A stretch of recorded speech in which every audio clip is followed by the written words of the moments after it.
வீட்டு உபயோக பொருட்கள் வாங்க பூர்விகா அப்ளையன்சஸ் வாங்க. முதலமைச்சர் விஜயின் முதல் நாள் பணிகள் தொடர்ந்து நடந்த வண்ணம் இருக்கின்றன. அந்த வகையில் இப்போ மற்றொரு ஆலோசனையில் ஈடுபட்டிருக்கிறார் தமிழ்நாட்டின் புதிய முதலமைச்சர் ஜோசப் விஜய். அந்த வகையில் தலைமைச் செயலாளர், டிஜிபி உள்ளிட்ட உயர் அதிகாரிகள் பங்கேற்கும் இந்த ஆலோசனையில் பல்வேறு முக்கிய விவகாரங்கள் குறித்து ஆலோசிக்கப்பட்டு வருவதாக முக்கிய செய்தி வெளியாகியிருக்கிறது. அந்த வகையில் சட்டம் ஒழுங்கு உள்ளிட்ட முக்கிய விவகாரங்கள் தொடர்பாக தற்பொழுது இந்த ஆலோசனையானது நடந்து வருவதாக நமக்கு தகவல் கிடைத்திருக்கிறது.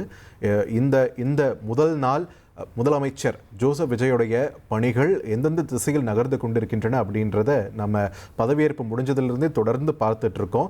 அந்த வகையில் தலைமைச் செயலகத்தில் பணிகளை முடிச்சுட்டு அதன் பிறகு பெரியார் திடலுக்கு போய் பெரியார் நினைவிடத்தில் அஞ்சலி செலுத்திட்டு அதன் பிறகு ஆளுநர் மாளிகைக்கு போய் தற்காலிக சபாநாயகர் பதவியேற்பு விழாவில் கலந்துக்கிட்டு தற்பொழுது மீண்டும் தன்னுடைய முதல் நாள் பணிகளை தொடர்ந்து மேற்கொள்ள துவங்கியிருக்கிறார் முதலமைச்சர் ஜோசப் விஜய். பல்வேறு அரசு அதிகாரிகளும் மூத்த அதிகாரிகளும் அவருக்கு பொக்கே வழங்கி தங்களுடைய பாராட்டுகளை தெரிவிக்கக்கூடிய, தங்களுடைய வாழ்த்துக்களை தெரிவிக்கக்கூடிய காட்சிகளையும் நம்ம பார்த்துட்டு இருக்கோம். இன்னொரு பக்கம் மூத்த அதிகாரிகள், உயர் அதிகாரிகள், டிஜிபி, தலைமைச் செயலாளர் உள்ளிட்ட முக்கிய பிரமுகர்களோட அவர் ஆலோசனையில் ஈடுபட்டிருக்கக்கூடிய அந்த புகைப்படமும் வெளியாகி இருக்கிறது அப்படின்றத பார்த்துட்டு இருக்கோம்.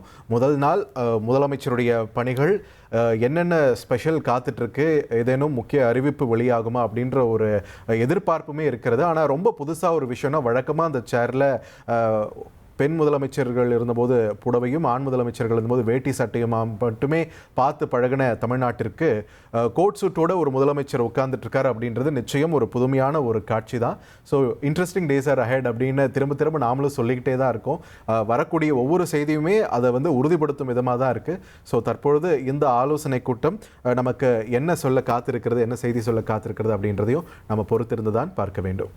வீட்டு உபயோக பொருட்கள் வாங்க பூர்விகா அப்ளையன்சஸ் வாங்க.